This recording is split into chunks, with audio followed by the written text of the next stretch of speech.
자, 전세권의 효력 파트인데 어느 파트를 가도 효력이 중요하다고 했는데 뭐 전세권은 효력 파트도 특별히 뭐 판례들이 없기 때문에 법조 보면 한 3개만 볼 줄 알면 돼요. 자, 그래서 내가 남의 토지에 남의 건물에 전세계약 맺고 전세금 지급하고 전세권 등을 냈다면 전세권자인데 무슨 권리무가 있는가? 첫째, 304조 법조문에다 별표 치세요. 법조문. 우리 교재 348쪽에 348페이지에 304조 법조문에다 별표. 법조문. 건물 전세권, 지상 임차권의 효력. 자, 1항에 타인의 토지에 있는 건물에 전세권을 설정한 때에는 전세권 효력은 그 건물소를 목적으로 하는 지상권 또는 임차권에도 미친다. 이게 무슨 말이냐? 한마디 이렇게 표현해요. 기출 지문에는 건물 전세의 효력은 건물 전세 효력은 그 건물이 깔고 앉은 토지에 종된 권리에도 미친다. 건물 전세력은 건물이 깔고 앉은 토지의 종된 권리에도 미친다. 이게 바로 304조가 얘기하는 거예요. 같은 한국말을 읽고도 어쩌면 이 생각이 다른지 그래요. 아무것도 아니에요. 여러분 생각 어떠신지 보세요. 여러분의 생각이 중요해. 원래 갑의 토지야. 갑이 토지 소유자야. 근데 의리한 사람이 갑의 토지에 10년간 토지 전세권을 설정, 토지 전세권자예요. 토지 전세 설정해서 얘가 이 10년간 이 토지 위에 토지 전세권자가 건물을 쳤어요. 창고를 쳤어요. 그래서 이거를 병한테 전세금 1억 받기로 하고 계약은 3년간 전세권 넣기를 내줬어요. 이게 건물의 전세권자예요. 그러면 이 건물 3년간 얘가 사용할 수 있어. 그런데 건물 전세 효력은 얘가 설정해준 얘가 토지 갖고 있는 토지 전세권에 토지 전세권 또는 얘가 을이 30년간 지상을 설정했어. 또는 을이 얘 토지에 뭐 5년간 7년간 토지 임차권을 설정했어. 그러면 건물 전세권자는 이 토지를 병은 이 토지를 사용할 수 있다는 거 없다는 거예요. 있어야지. 건물에 전세 설정 건물만 쓰라 그러면 줄 걸어놓고 맨날 줄 타고 올라가. 이렇게 줄 타고 토지 밟으면 안 돼. 보세요. 토지 소유자가 아니야. 건물 소유자가 토지에 토지 임차권을 토지에 토지 전세권을 토지에 지상 설정한 다음에 그 위에 건물을 져서 그 건물에 전세 기는 사람은 건물만 쓸 수 있는 것이 아니라 나열 설정자 토지 갖고 있는 권리에도 미쳤기 때문에 이 토지를 사용할 수 있다 없다? 있다. 이 말표현을 건물 전세력은 그 건물소를 목적으로 하는 토지의 종된 권리에도 미치기 때문에 이 계약기간 동안에 얘는 이 토지를 사용할 권리가 있다. 여기에도 미친 것이다.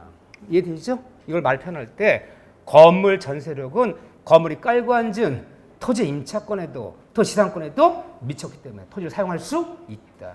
토지의 종된 권리도 미친다라 표현하는 거예요. 봐주시고.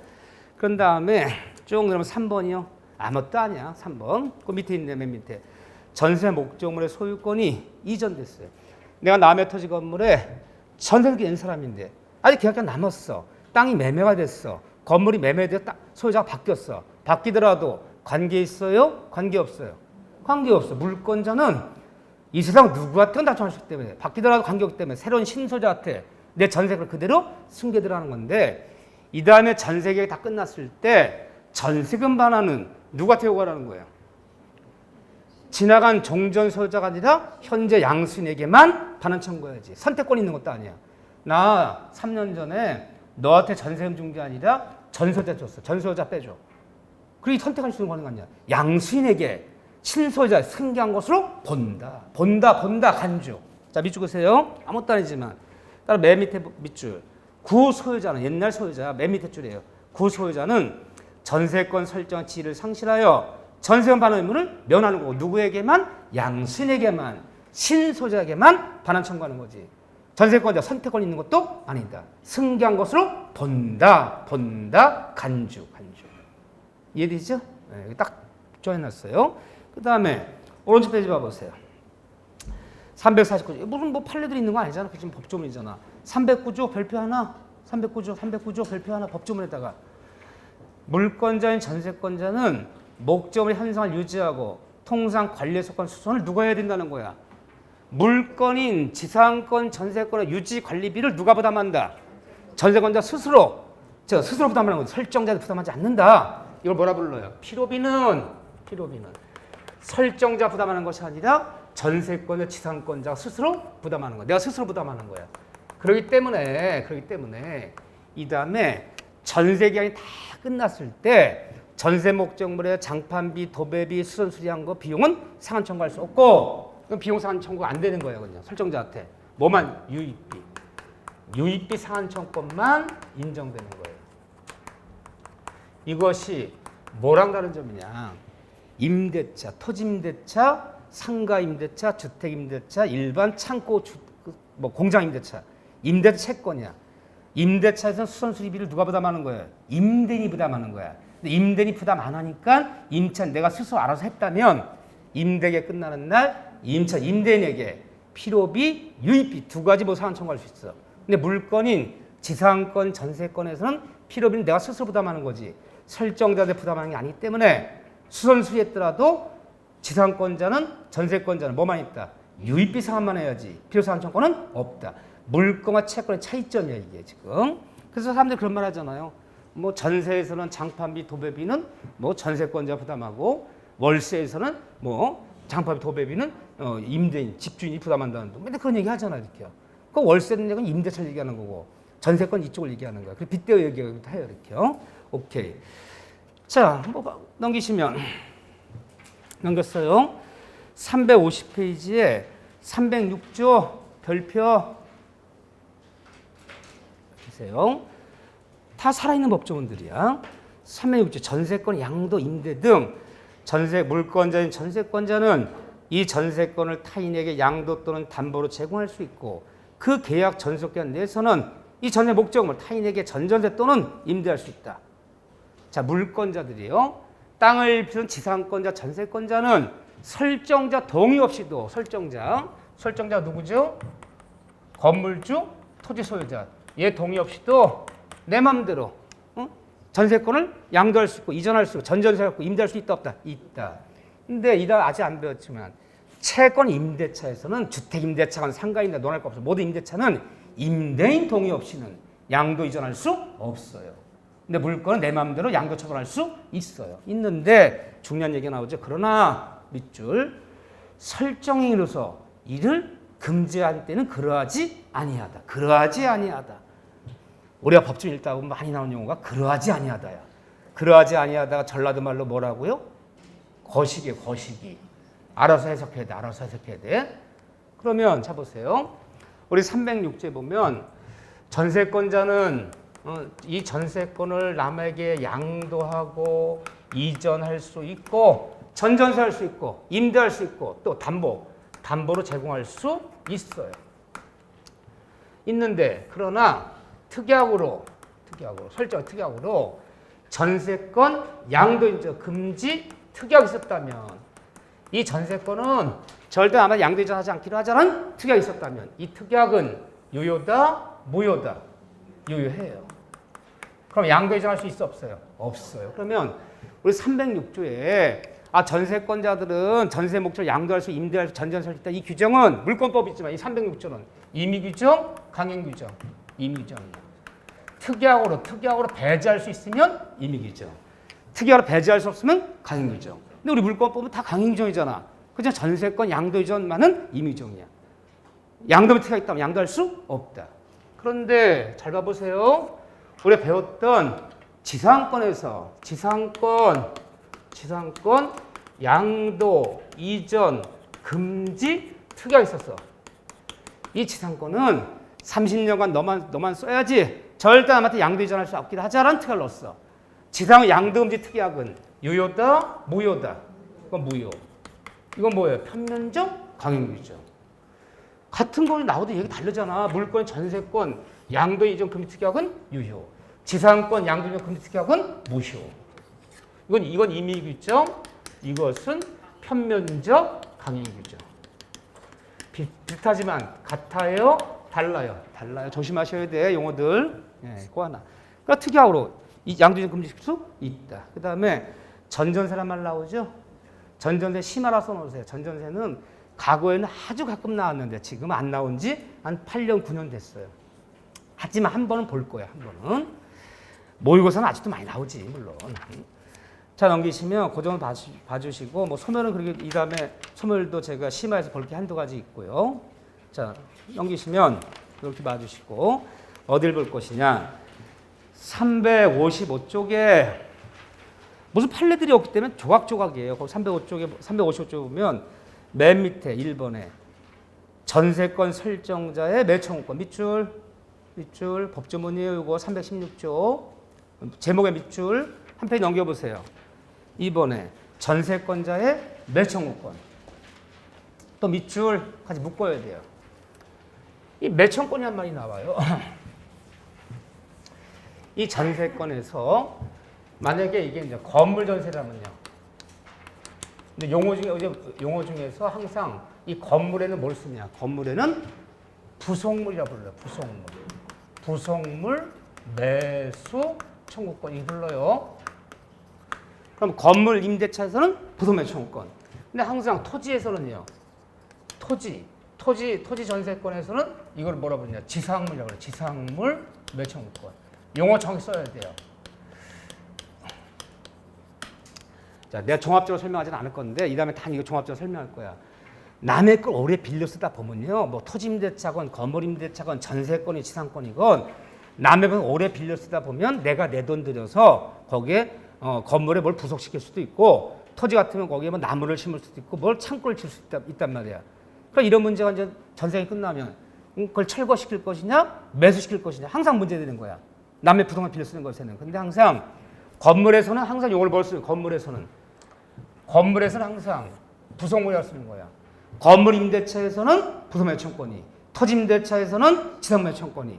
그러니까 지상권은 뭘 빌려 쓰는 거야? 지상권은 토지잖아. 그러니까 토지니까 지상권에서는 지상 매청권이라는 말만 있지 부속 매청권이라는 말은 없지요. 건물 전세권에서는 부속물, 토지 전세권은 지상물. 토지에서는 지상물, 건물에서는 부속물. 요것들이 쓰는 거야. 다 있는데 이 전세권에서 근데 이거는 법조문이 없어요. 법조문에는 이것만 있어 이것만. 그렇지만 이론적으로 볼 때는 법조문에는 건물 전세 부속 매청권만 있지만 토지 전세권에서도 지상 매청권 인정한다. 이건 명문에 좀 없지만 학설로 인정이 되는 거야. 요거니까. 근데 법조문에 요것만 나와 있어요. 그러면 건물 전세 등기란 전세기 끝났을 때 그 위에는 부속물을 철거할 것이냐 매수할 거냐. 매수하겠다. 매청권. 매수해달라. 이 매청권은 형성권이에요. 형성권. 행사하면 반드시 매수에 응해 줘야 돼. 얼마로? 시가로. 부속물 시가로. 이거 시가라는 얘기는 뭐 정답 평가된 금액으로. 근데 등기난 건물 전세권에서 이 부속 매청권이 누구한테 있는 권리냐? 누구한테? 응? 누구한테 있는 권리 같아요? 우리 법조문에 보면 쌍방한테 있는 권리야. 쌍방 모두 행사할 수 있어요. 자 보세요. 건물 전세권 설정자가 이 부속물이라는 게 일단 뭔지 배워요. 부속물은 빌려준 건물로부터 어느 정도 독립성을 구비한 거. 이 독립성을 구비했다는 얘기는 그 건물로부터 뜯어냈을 때 딴 데가 쓸 수 있어. 이게 부속물이 되는 거야. 근데 건물을 전세기 해줬는데 이 전세권자가 천장 에어컨이에요. 이거 뭐 시스템 에어컨을 다 설치했어. 시스템 에어컨 설치하면 2천만 원 들었대요. 그럼 시스템 에어컨 이거 천장 에어컨 뜯어다가 딴 데 쓸 수 있을까 없을까? 있어. 비용은 들 쓸 수 있어요. 그럼 이게 부속물이 되는 거야. 근데 얘가 건물 전세 듣기는 애가 들어와서 바닥 공사를 했어요. 천장 공사를 했어요. 뜯어낼 수 있어 없어요? 뜯어내면 쓰레기백이 안 되잖아. 그건 유입비가 될지언정 그거는 부속물은 아니야. 뜯어내서 쓸 수 있는 거. 천장 에어컨 생각하자고요. 다 기한이 끝났는데 설정자가 전세권자가 다 뜯어내려고 그래. 그걸 다 뜯어 딴 데 옮기려고 그래요. 야 뜯으면 뭐하니? 나도 어차피 건물에 설치하려는 거야. 너 뜯지 마라. 내가 상당한 걸 매수할 테니까.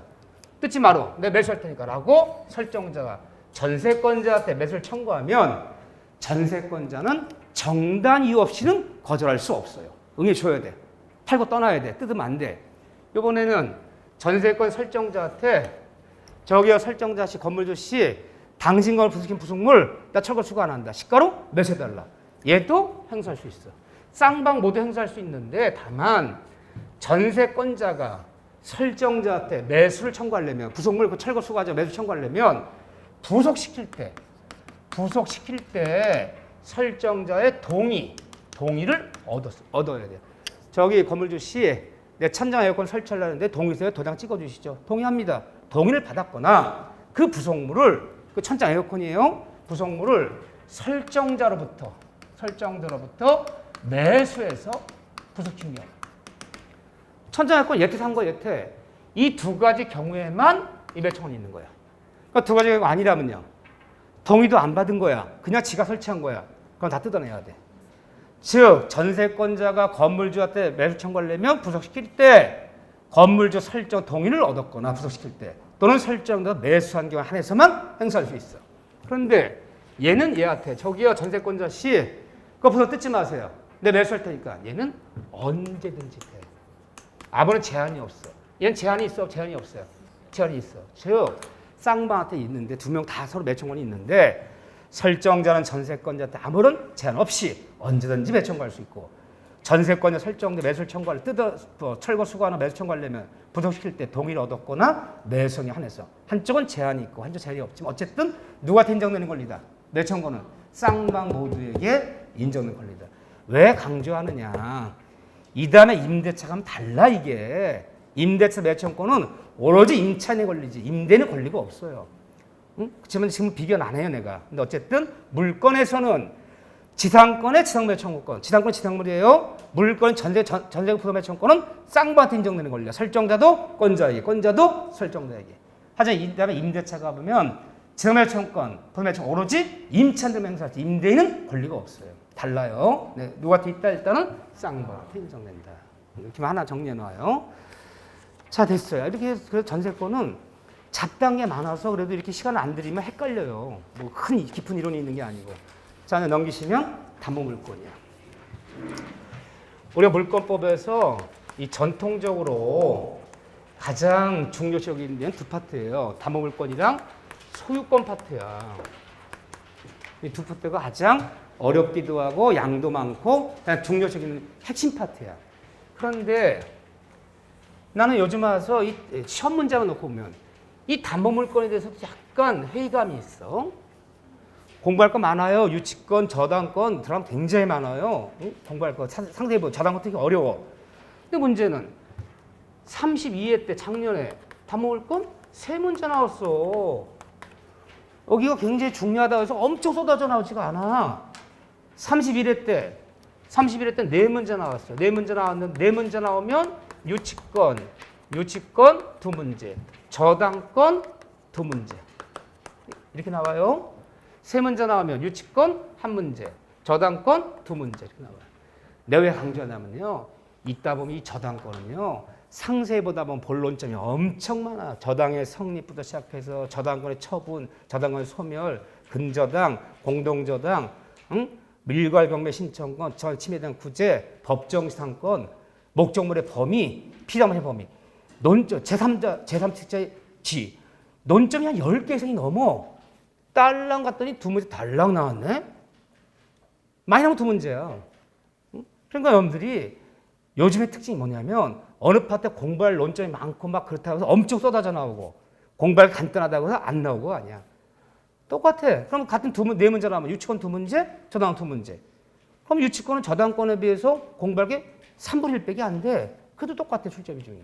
여러분들이 때문에 너무 어디를 깊이 들어가지 말라는 거예요. 그냥 어차피 어렵게 나오면 틀리는 거야. 어차피 틀린 건 있다고 봐야지. 모든 걸 다 알고 말 거야 내가. 그런 생각을 갖는 순간 인정 나가지도 못하고 들어오지도 못하고 2차를 같이 해야 되는지 말아야 되는지 지금도 막 고민해. 1차만 해도 할까? 2차 같이 해야 되나? 1차도 안 되면 어떡하지? 그 고민은 3월부터 시작해서 9월달까지 그 고민을 1차만 할까? 2차도 같이 할까? 공부하시니까 별의별 생각 다 해요. 그러면 지금 2월달이에요. 2월달인데 1차만 할까? 2차까지 같이 할까? 내 시간 여러 가지 여건상 또 내 나이를 고려해 볼 때 동시에 하기가 힘든데 1차만 2차만 이렇게 고민을 하더라. 고민하면 본인을 반성하세요. 왜 반성하냐면 이거랑 마찬가지야. 그 마음속에 뭐가 있냐면요. 합격은 하고 싶어. 자격증을 따야 돼. 따고 싶어. 근데 공부하기는 싫어. 은근히 싫어. 그게 깔려 있는 거야. 다 하는 거야. 열심히 하다가 언제 가서 판단 늦잖아요. 7월, 8월 가서 판단 늦잖아. 같이 공부하다가 7월 달 가서 도저히 안 되겠어. 1차만 두 과목만 하면 일주일 내내 두 과목만 하는 거야, 완전. 민법 3일, 학기는 3일. 근데 왜 못해 그거를? 지금부터 1차만 한다 뭐 이러고 한번 문요. 나머지 놀아 앉아 놀아. 그래 1차도 안 돼. 1차도 안 돼. 여유 있어. 1차만 하니까. 그래 되는 거야. 공부는 약한 마음을 갖거나 치열한 마음이 없어지는 순간 떨어졌다 봐야 돼. 공부는 치열해야 돼. 안 될, 좀 벅차. 응? 벅차. 과연 이거 될 수 있을까? 이런 벅찬 마음이 들 때 계속 도전을 해야 되는 거지. 여유롭네. 여유로워. 그 순간 끝난 거야. 공부는. 한 발 물러서는 순간 공부는 이루기가 힘들어요. 어떤 공부도 쉬운 공부는 없어요. 응? 하다못해 운전면허 객관식 보는 것도 신경 쓰이고 힘든 거야. 시험이라는 것은. 자 보세요. 다보물건. 그런데 이제 365쪽에 3번에 365쪽이에요. 다문의 통유성. 그 제목에다 별표 쳐야죠. 2개 쳐야죠. 기초 강의할 때 제가 30분 강의했어요. 이 중에 제가 뭘 강조했어요? 바로 물상 대입성. 넘겨보세요. 1번에 물상 대입성 동그라미 별표. 자, 요거는 시간 걸려서 안 해요. 제가 이 담화 특성 4가지 기초 강의에서 30분 정도에 걸쳐서 재미난 얘기하면서 부정성, 수반성, 물상대에서 불가분성을 정확히 설명하고 있어요. 다시 한번 요 기초 강의를 보실 분들은 좀 참조하시고 저랑 기초 강의 들으신 분들은 그냥 통과하시고 안 들으신 분들은 반드시 오늘 찾아서 들으셔야 돼. 안 그러면 시간이 걸려서 갈 수가 없어요. 일단 기본이야, 이 기본.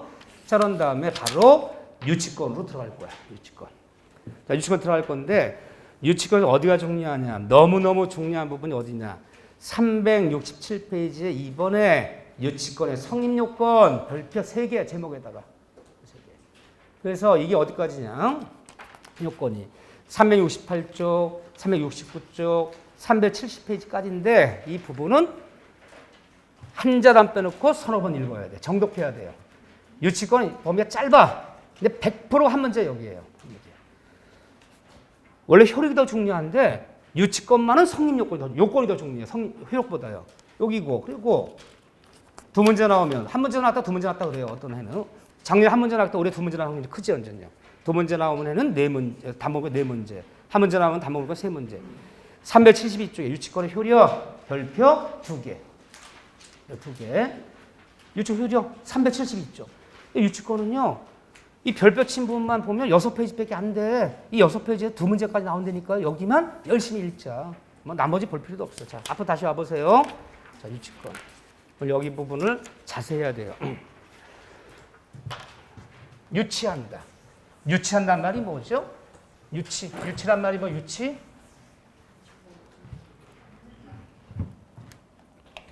모르면 대답을 안 해, 절대. 왜 대답 안 할 거예요? 주관식이라 그래, 주관식. 야, 인간은 객관식은 물어, 객관식. 응? 주관식은 모르니까 대답을 못 하지. 그래요. 1번이만 하면 되죠. 유치한다. 1번이 한자지만요. 유치한다는 말은 내 물건이 아닌 남의 물건을 내가 점유를 계속하면서 물건 인도를 거절하는 거야. 네 물건 찾아가려면 돈 갖고 찾아가. 내 돈 갚을 때까지 네 물건 못 돌려줘. 그러면 거절함으로써 채무자에게 뭘 가하는 거예요? 세탁소에서 세탁소 주인이 세탁비 줄 때까지 세탁을 인도 거절합니다. 유치합니다. 카센터 주인이 자동차 수리비 줄 때까지는 이 자동차 인도 거절합니다. 건물 신축 공사장에 도급받은 수급인이 나 공사비 줄 때까지는 건물 인도 거절합니다. 건물 찾아가려면 돈 갖고 찾아가. 그래서 인도를 거절해서 채무자에게 뭘 주는 거예요? 심리적 압박을 가하는 거예요. 압박을 가해서 빨리빨리 내 돈 갖게 만드는 거예요. 그러면 세탁비 2만 원 때문에 양복색을 포기할 겁니까? 자동차 수리비 50만 원 때문에 자동차 포기할 겁니까? 건물 공사비 1억 때문에 30억 나는 건물 포기할 겁니까? 심지어 압박을 가해서 빨리빨리 내 돈 갚게 만드는 게 바로 유치권이에요. 근데 유치권은 법조문은 아주 간단해요. 320조에서 328조까지 9개 종목밖에 없어요. 우리 8가지 물건 중에서 물론 질권 시험 범위가 아니야. 동산담보제도 질권 전담포는 가장 간단한 파트가 유치권이야. 웬만한 거 다 법조문이 열 몇 조문씩 되는데 이거 딱 9개 조문이야. 근데 유치권은 법적 성질을 보면요. 유치권은 법정 담보 물건이다. 이 말이 제일 특이하죠? 법정 담보 물건이다. 법정 담보란 말이 뭐죠? 채권자와 돈 받은 채권자와 채무자가 서로 합의하지 않아도 법률 규정에 따라서 자동으로 인정되는 담보제도다. 왜? 말하지 않아도 이것이 세상 살아가는 공평의 원리에서 인정되는 거야. 세탁소 세탁 주인이 세탁을 맡길 때 저기요 드라이브 줄 때까지는 세탁 유치하기로 합시다. 카센터 아저씨가 자동차 수리비 줄 때까지는 자동차 유치하기로 합시다 라고 말하지 않아도 당연히 성립되는 거야. 그럼 두 사람 합의가 있어야 돼. 그렇게 하기로 합시다. 합의가 있어야지만 해. 쌍방에 합의가 있어야 성립하면 뭐라 불러요? 그건 약정 담보 물건이라 불러요. 그런데 모든 담보, 저당권이건 우리 안변 질권이건 이다음에 양도담보, 매도담보 뭐건 대한민국 모든 담보제는 다 약정담보야. 합의 없이는 성립하지 않아. 유치권 하나만 법정담보권이야. 합의하지 않아도 당연히 자동으로 성립하는 거지. 합의하여 성립하는 거 아니다. 따라서 합의하지 않아도 공평하게 당연히 성립하는 것이 바로 유치권이다. 유치권 하나만 법정담보, 나머지 다 약정담보야. 그러면 합의하지 않아 성립한다. 맞아요. 근데 시험 문제가 유치권은 채권자, 채무 사이에 돈 받을 건 채권, 채무 사이에 합의로도 쌍방 간의 합의로도 성립할 수 있다라고 질문이 나오면 다 기출 지문이에요. 이게 맞는 질문일까요? 틀린 질문일까요? 유치권은 합의하자. 세탁소 주인과 세탁물 맡긴 사람이 합의하지 않아도 당연히 유치할 수 있어요. 세탁소 주인은. 근데 합의로도 성립할 수 있다면 맞을까요? 틀릴까요? 좋은 습관. 틀렸어. 합의로는 성립하지 않아. 합의하지 않아도 성립하지만 합의했다 성립하는 것도 아니야. 자 보세요. 이 유치가 성립된 안내를 보세요. 자 내가 김 사장한테 그랬어. 나 홍 사장인데 김 사장 딱 1개월만 1억만 빌려줘. 내가 지금 자재비가 없어서 생산을 못하네. 내가 한 달 꼭 갚을게. 아 못 갚으면 어떻게 해요? 그럼 그 사람이 주저주 하니까 그러면 이렇게 하자. 우리 기계 안 쓰는 내가 가동 안 하는 기계 3억짜리 기계가 있는데 너 1억 빌려주면 1억 갚을 때까지 이 기계 유치하고 있어. 내가 실어다 줄게. 기계인도 거절해.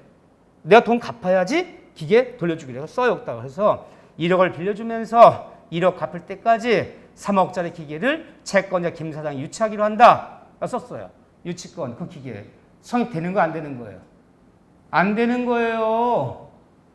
유치권은 뭐가 있어야 돼? 이따 보면 견연성. 목적 자체에서 발생 채권만 되는 거지. 빌려준 돈과 기계는 관계가 없잖아요. 그건 질권이야, 질권. 전당포거든요. 그래서 합의한다 성립하는 거 아니야. 응? 목적 자체에 발생 채권이라면 합의해서 성립하지만 합의했더라도 견연성이 없다면 성립하지 않는 거야. 합의로 성립한다 틀리는 거야.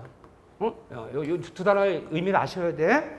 유치권은 담보물권이지만 응? 아주 큰 특징이 있죠. 유치권에는 담보물권이지만 뭐가 없다? 운물에 뭐가 없다? 운물물이 없다. 이렇게 오는 거야. 현대요. 운물에 뭐가 없다고요? 운물에 물이 없다. 유치권은 담보물권이지만 우선 변제권이라는 게 없어. 유일하게 모든 담보물권자는 이게 있어요. 담보자 목적을 경매하면 경락대에 들어가서 배당을 받을 수가 있어. 모든 담보물권자들은. 유치권자는 배당 신청권이 없어요. 우선 변제권이 없다. 유치권자는 물상 대의성이라는 것이 이게 없어요. 또 물상대의가 없어요. 자, 물상대의란 말뜻이 뭡니까? 담보자본 저당물이 화재가 나서 없어져 버리면 저당물 토지가 수용당해서 수용보상이 지급되면 저당권자는 그 수용보상금으로 화재본금 올라가서 내 저당금을 화재본금에 지급해달라. 수용보상금에 내 돈 갚아달라. 요구할 수 있는 물상대의가 있어요. 유치하던 목적물이 화재로 멸실되거나 유치하던 목적물이 수용당했을 때 유치권자는 화재보험회사 쫓아가서 수용하고 쫓아가서 내 돈 갚아달라. 요구할 권리가 없어요. 물상대의성이 없어. 원래 담보물권자들은 이게 다 있잖아. 담보물권자 부정성, 수반성, 물상대의성 다 있잖아. 근데 유치권자는 담보물권이지만 일단 경락대 배당들은 우선 변제권이 없다. 유치 목적물이 화재 소멸했을 때 화재보험금에서 내 돈 달라고 요구할 권리가 없다. 누가 유침을 침해했을 때 모든 물권자들은 내 물건을 침해하면 쫓아 침해자에 뭐 행사할 수 있어요? 물권적 청권이에요. 물권적 이 청권 행사할 수 있잖아요. 근데 용어 중에 유치하는 목적물을 침해했어. 유치하는 목적물을 침해한 게 뭘까요? 내가 공사했는데 공사비 안 줘서 이걸 유치했어 내가. 건축주 유치한다. 내 돈 앞에서 인도 거절이야. 너 인도 못 받아. 인도 못 받으면 건물 주가요. 분양도 못하고 임대 못 넣지. 유치했는데 어느 아침에 왔더니 그거 뜯고 다 들어가서 쓰고 있는 거야. 돈도 안 가고 내 의사에 반해서 강제로 쓰는 거야. 내가 자동차 수리비 안 줘서 당연히 유치했어. 저기요 수리비 줄 때까지는 인도 거절합니다. 수리비 갖고 와 찾아가세요. 유치합니다. 그 다음날 아침에 갔더니 자동차 없어졌네? 어디 갔을까? 삑삑 삑삑 이거죠. 삑삑 끌고 가버린 거야. 돈도 안 갖고 유치한 목적을 침해했잖아. 쫓아가서 유치권의 기난 반환 청구합니다. 유치권의 기난 물건 청원 용어가 존재해요? 존재치 않아요? 존재치 않아. 그럼 어떻게 해야 돼? 유치를 침해하면 유치권자는 유치권의 기난 물건 청원 용어는 존재하지 않고 점유권의 기난 점유 보호청을 해야지. 이 세 가지가 없다. 유치권에는 세 가지가 없다. 기억하셔야 돼요. 뭐가 없다고요? 운물물이 없다. 세 가지. 큰 특징이에요 이게. 시험 문제는 쉬운 게 나올 수도 있는 거야. 어려운 건 나오는 거 아니야. 간단하게 나올 수도 있어요. 이거 봐주시고. 그 다음에 유치권에서 이제 최근에 기출 한 7, 8년에 2번 나왔던 게 뭐냐. 이 서론에서도 나와 여기서. 거기에 367쪽에 보면 367쪽에 동그라미 2번에 4번 불가분성 동그라미 별표 하나 이걸 2번 사례를 문제를 물었어. 유치권의 불가분성. 유치권도 다목을권의 특성 4가지. 부정성, 수반성, 물상대의성, 불가분성 중에서 뭐는 없어요? 물상대의성은 없어. 3가지는 있어. 유치권자도 불가분성이 있어. 불가분성이란 말이 뭡니까? 전액을 변제할 때까지 담보물권 전부가 살아있는 거. 이게 바로 불가분성이야. 일부를 변제했다고 일부 담보물권 풀어주는 거 아니야. 그러면 이게 불가분성이야. 유치권에서도. 자, 내 홍세탁인데 양복 5벌을 드라이브 맡겼어 이 사람이. 예, 한 벌당 드라이브가 예를 들면 8,000원입니다. 예, 좋습니다. 드라이브 해주세요. 그 오팔에서 4만 원이야 드라이브가. 그 드라이브 해놨어 내가. 내 홍세탁이야 홍세탁. 내 세탁 출신이야. 나 한 3일 뒤에 오더니 아저씨 제가 그 돈은 다음에 드릴 테니까 양복 5벌 주시죠. 모르는 사람이야. 그리고 이거 주면 손님도 오지도 않고 돈도 못 받아. 내 경험치다. 안 됩니다. 지금부터 유치합니다. 나 세탁 4만 원 줄 때까지는 인도 거절합니다. 양복 찾아가려면 드라이브 가고 찾아가세요. 유치해버렸어. 이웃끼리 너무하는 거 아니야. 지금 결혼식 가야 되는데 양복 입어야 되는데. 안 됩니다. 유치합니다. 유치했어. 들어가더니 동전으로 500원짜리로 16개 갖고 왔어. 16개 갖고 얼마예요? 8,000원. 저금통 돼지 잡았대. 8,000원 딱 내놓으면서 곤생양목 내놔. 한 벌에 8,000원이라며. 그럼 8,000원 주면 한 번은 줘야 되는 거 아니냐. 줘요? 안 줘요? 그게 뭐예요? 불가분성. 갚는 만큼 풀어주는 거 아니야. 전액을 변제할 때 전부 유치하는 거지. 만약 갚는 만큼, 돈 갚는 만큼 유치가 풀어준다라면 8,000원하고 한 벌 줬더니 한 3개월쯤 지나더니 아이고 봄철이 봄양복 그거 회장양복 내놓으세요. 또 8,000원. 물품 보관소야 이거는 아주. 이렇게 돈 받다가는 돈 받는 데서 너무 많이 걸려버리고 다 못 받을 가능성이 커요. 전액 변제가 전부 유치할 수 있다. 이게 불가분성이야. 그런데 사례 문제 2번이 어떻게 나왔느냐. 별것도 아니야. 자, 이 사람이 빌라 이런 빌라가 있는데 빌라가 만약에 9채 있다 칩시다. 이 건축주가 나 인테리어업자야. 건물주가 건축주가 요 신축하는 데인데 문짝 달고 세시 달고 뭐 해주고 하는데 한 채당 내가 3,000씩 받기로 했어. 그러면 9채면 얼마야? 39, 20. 2억 7천에 도급계입니다. 도급계. 도급이란 말이 뭐죠? 도급은 후불을 주는 거야. 후불. 내가 내 비용 들여서 내 자재 갖다가 내가 일을 완성 조건을 후불로 받는 게 도급이야. 그래서 내가 자재 외상 갖다가 사람 써 인건비 들여서 다 했어. 9채를. 공사 완성 됐어요. 그런데 건축주가 돈 줘요 안 줘요? 돈 안 주네? 돈이 없대. 아니 저기 저 인건비도 얼른 줘야 되고 자재 비용도 뭐 시멘트, 목재, 철근값 다 줘야 됩니다. 돈이 없는데 어떻게 분양해 주겠대. 이거 분양해서 안 주면 어떻게 해? 나 지금부터 유치합니다. 나 공사비 2억 천 줄 때까지는 인도거절이야. 인도거절하면 분양해 분양 못해요. 왜 못해요? 임대초에 못해요. 못 줘요. 아니 그러니까 응? 내가 분양 준다니까 이 말 믿으면 안 돼. 건물 인도받으려면 동거 찾아가. 유치했어. 전부 유치했어 9채를. 그런데 전부 유치하지 않고 그냥 아유 귀찮네 그래서 그냥 요거만 유치해. 요거만 인도거절했어. 요거만. 요거 하나만. 요 하나만 해도 분양 대금이 한 뭐 4억쯤 된다 칩시다. 하나만. 근데 내가 전부 안 받았지만 한 채만 내가 인도거절했단 말이야. 이거 유치했어. 이거 여기만. 그런데 그럼 한 채당 얼마예요? 아까 3천만 원이었잖아. 그럼 3천만 원 주면 저 풀어줘야 되는 거야? 얼마 줄 때까지 다 인도거절이야 이거. 2억 실 전액 줄 때까지 이거 인도거절 하는 거야. 이게 불가능성이잖아. 그러니까 목적을 전부를 유치하지 않고 목적을 일부 유치했더라도 전액을 변제할 때까지 인도거절 할 수 있는 거지. 그 해당되는 돈 줬다 인도하는 거 아니잖아. 이게 뭐다? 불가분성. 이해되죠? 2억 7천 전부 다 받을 수 있는 거야 여기서. 응? 불가분성. 그 얘기. 이걸 두 번이나 물었어요. 근데 사실 사진한테 중요한 거지 유치권은. 자 유치권의 성인 요건들이요. 이번 시간은 이제 하이라이트로 접근하는 거야.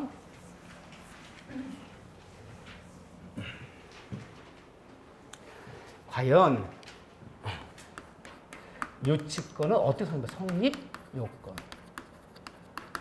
어떻게 성립하는가? 쓰라는 건 아니니까 재밌게 듣고 체크하면 되는 거예요. 어떤 분은 똥박 뭐 앞잡다서 외우는지 몰라 나는. 아 시험장한테 쓰래네. 시험장 갔어. 갑자기 유치권 성립 요건에 대해서 쓰시오로 되는 하얀 백지를 주네. 책상 뒤집어갖고 나오는 거야 그러면. 이건 어떻게 써? 근데 앞잡다서 외우는 건요. 쓰라는 거잖아. 뭘 그걸 앞잡다서 외우고 맨날 그래. 난 이해할 수가 없어. 아무가 민법이 뭐 외우는 과목인가? 그 뜻을 이해해야지.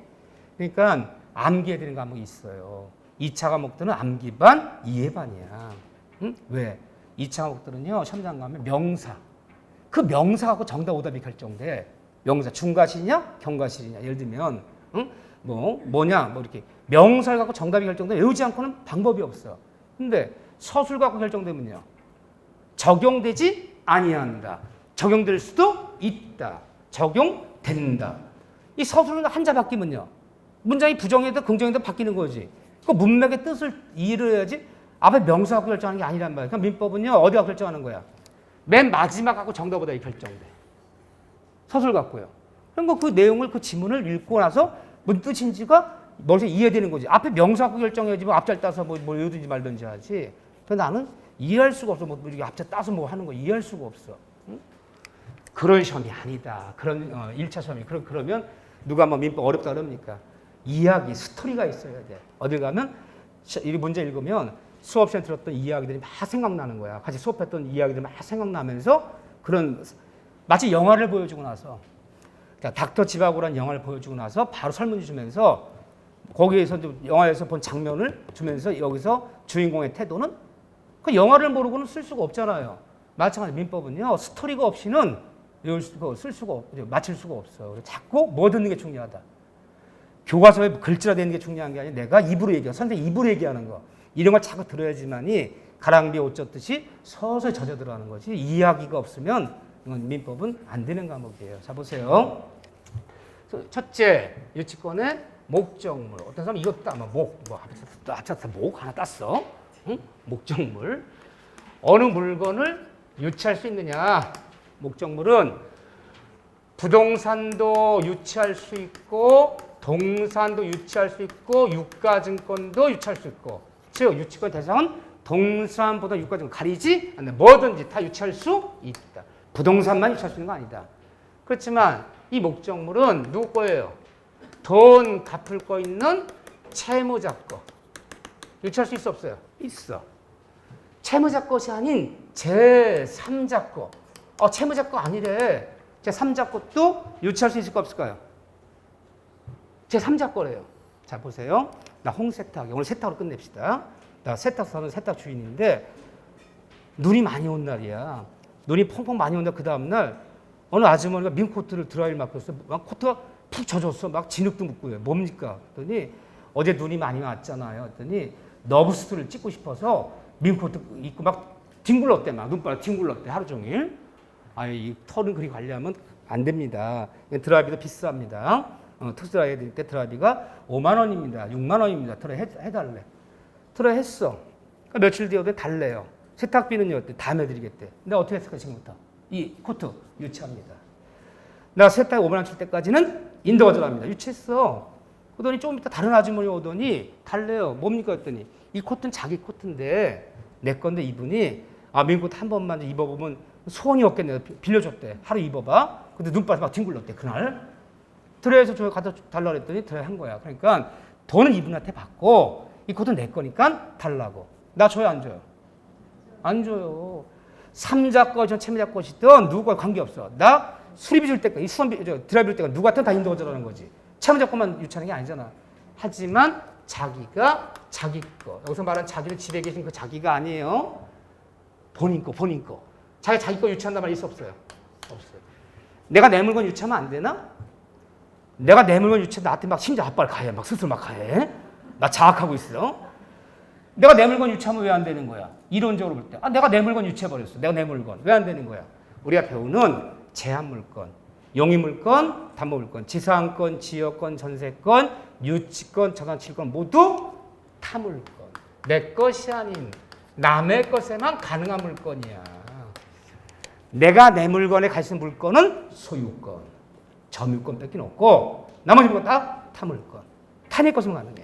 내 것만 아니면 다 유치할 수 있는 거죠. 그렇죠? 또 부동산 유치할 때도 부동산 유치권은 등기하나요? 등기 안 하나요? 등기해, 등기 안 해요? 유치권 등기 대상이 아니야. 부동산 유치권도 공시가 등기가 아니라 점유. 점유가 공시야. 등기하지 않아도 성립해. 등기 할래 할 수도 없지만.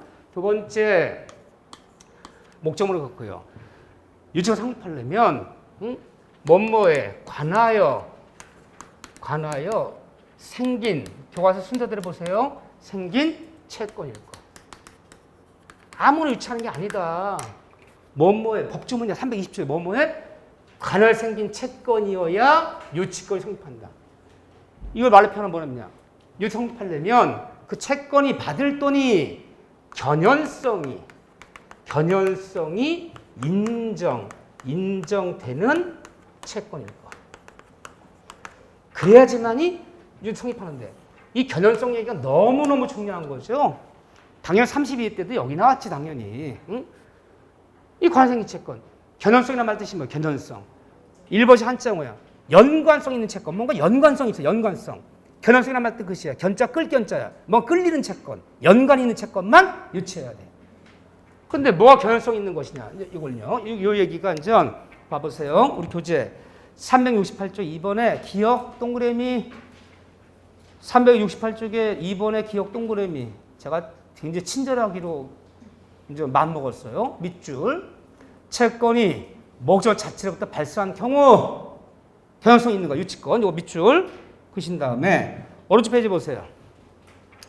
오른쪽 페이지 369쪽에 거기에 핵심 그 하늘색 밑에 니은번 밑줄 채권이 목적물에 반환청과 동일한 법률 또는 동일한 사유가 발생한 경우 밑줄 별표 밑줄 다 별표 하나씩 쳐놓으세요.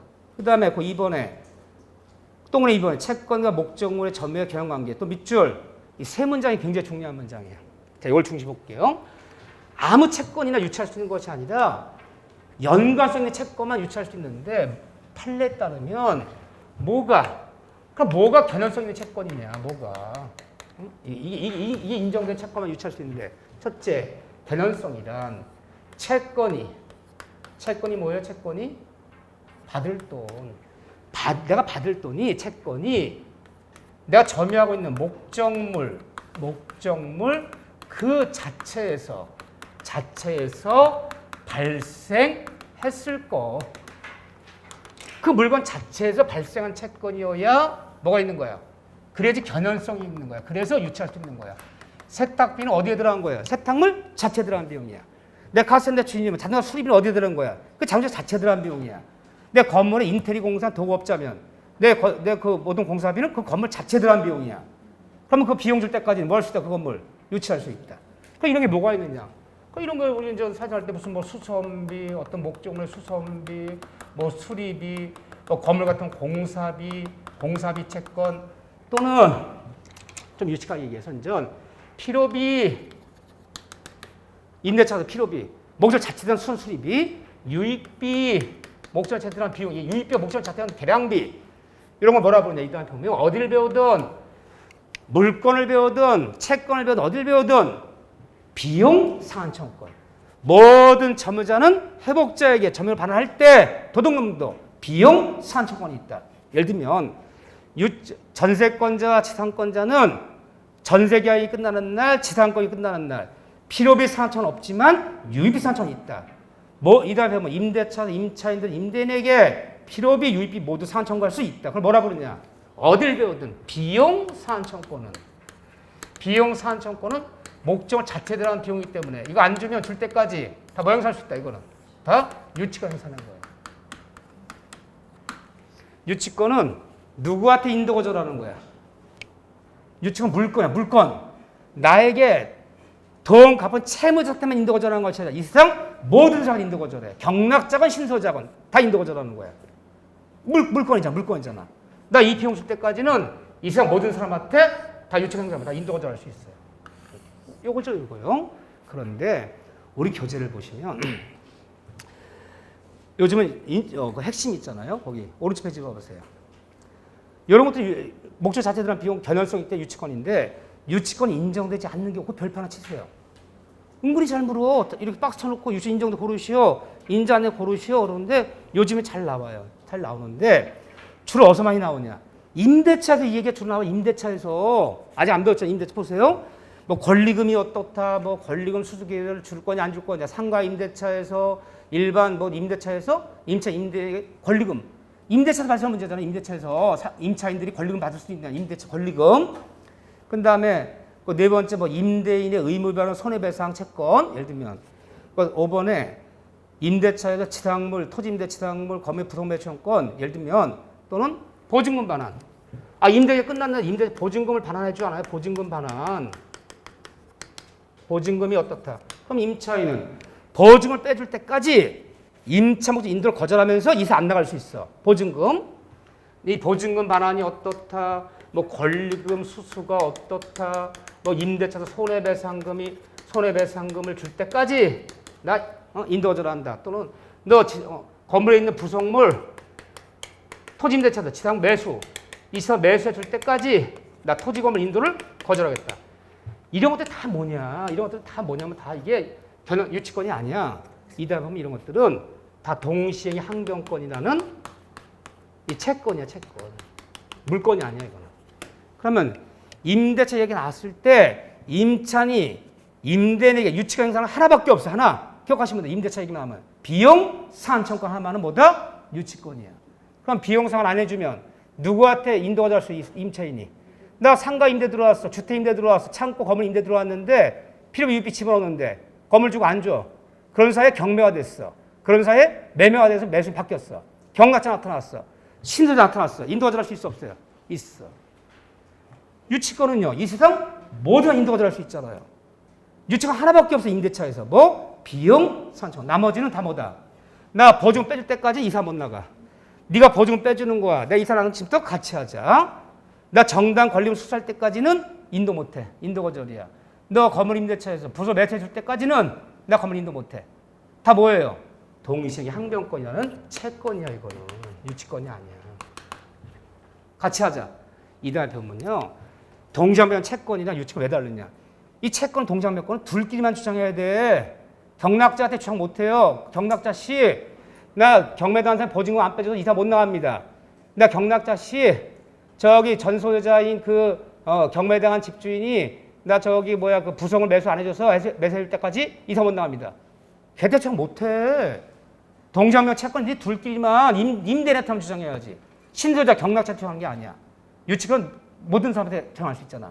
그럼 임대차에서 임차인이 유치권 행사하면서 이 세상 모든 사람 인도 거절하는 건 하나밖에 없다. 비용 상한청. 나머지는 무슨 단어 나와도 권리금, 보증금, 손해배상금, 부속물 무슨 얘기가 나와도 다 동시항변권 채권이지 유치권이 아니야. 뭘 외우자 하시고 해. 유치권 하나밖에 없는데 비용, 선적 하나만 유치권이에요. 나머지 다 뭐다? 동상면권이니까. 이건 채권이에요. 유치권이 아니지 이것들이 다. 자, 그런 다음에 두 번째, 니은번에 있어요. 니은번에. 여기가 이 부분은 두 페이지 빼기 세 페이지인데 정말 서너 번 읽어보셔야 돼요. 그리고 내가 칠판 쓰는 거 어디 있는지 다 찾아서 다 미치고셔야 돼요. 두 번째, 뭐가 견연성이냐, 뭐가 유치권이냐. 자, 쌍방에 반환 청권이.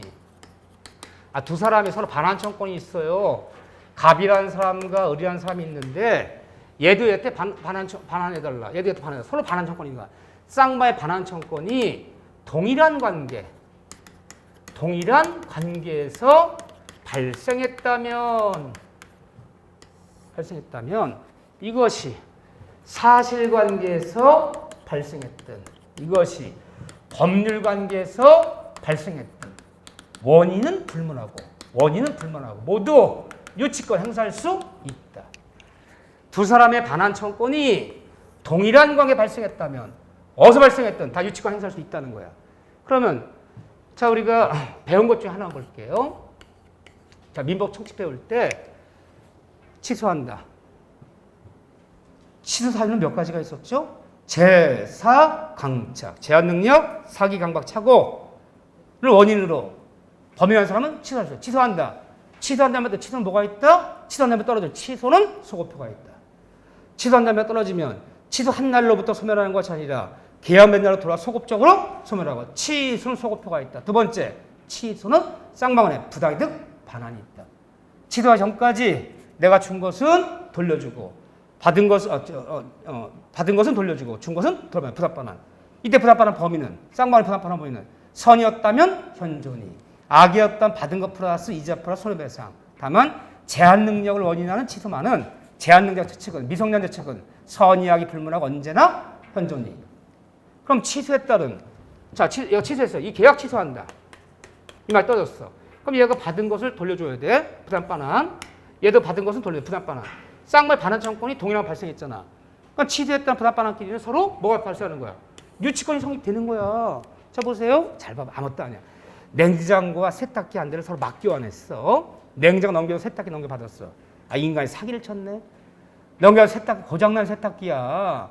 나 기망당했어. 나 교환계약 취소한다. 그러면 떨어지면 받았던 세탁기 돌려주고 준 냉장고 돌려받는 거야. 근데 상대방이 잠깐 내 세탁기 돌려줄 때까지 네 냉장고 유치합니다. 지금부터. 된다는 거 안 된다는 거야? 된다는 거야. 어쨌든 취소에 따른 부당반환과는 해제에 따른 원상명과는 서로 반환 청권 서로 동일한 게 발생했다면 내 물건 반환할 때가 네 물건 유치하겠다. 된다 안 된다? 된다. 왜 되는 거야 이게?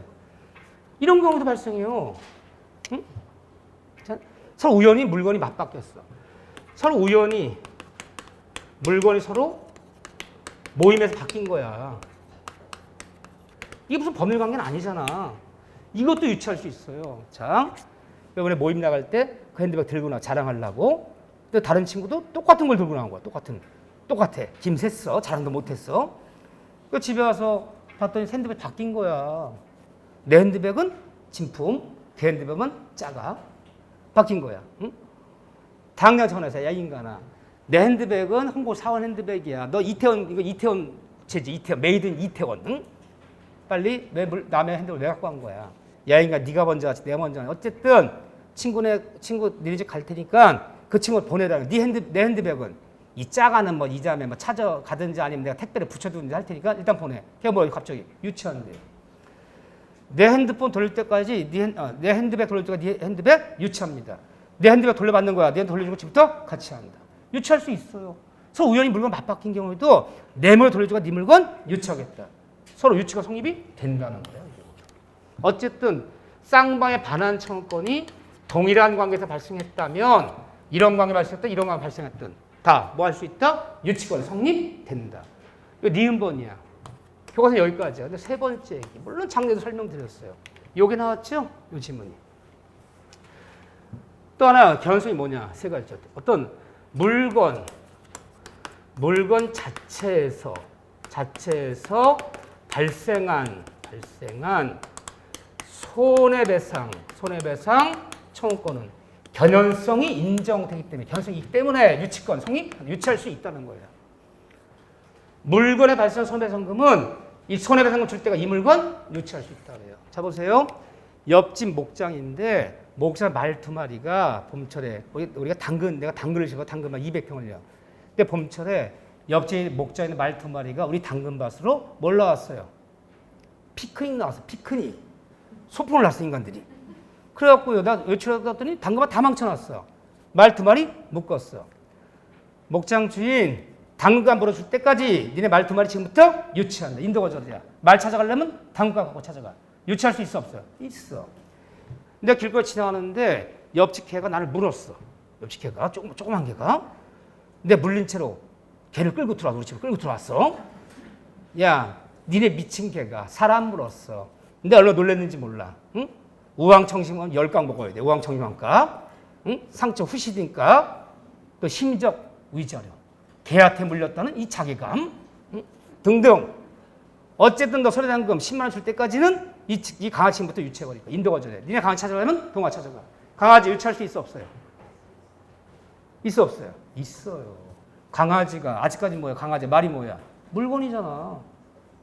그러면 그 손해배상 줄 때까지 그 말 2마리 강아지 유치할 수 인도거절할 수 있어. 찾아가려면 동화 찾아가. 가능해요. 근데 사람에게서 발생한 옆집 아이가 우리 아이 때려서 상처 났어요. 옆집 아이한테 끌고 들어왔어. 우리 아파트 끌고 들어왔어 내가. 응? 옆집 전화해서 니네 아이가 우리 아이 때리면 상처 났어. 치료비 등등 줄 때까지는 니네 아이 유치해버릴 거야. 인도거절한다. 발생 손해배상 청구권은 유치할 수 있어 없어요? 아 사람을 어떻게 유치해? 응? 그러니까 나도 알아 그 정도 상식은. 때렸어. 옆집 때렸어. 사람 끌고 들어와 사람 유치할 수는 없잖아요. 너 자전거 내려.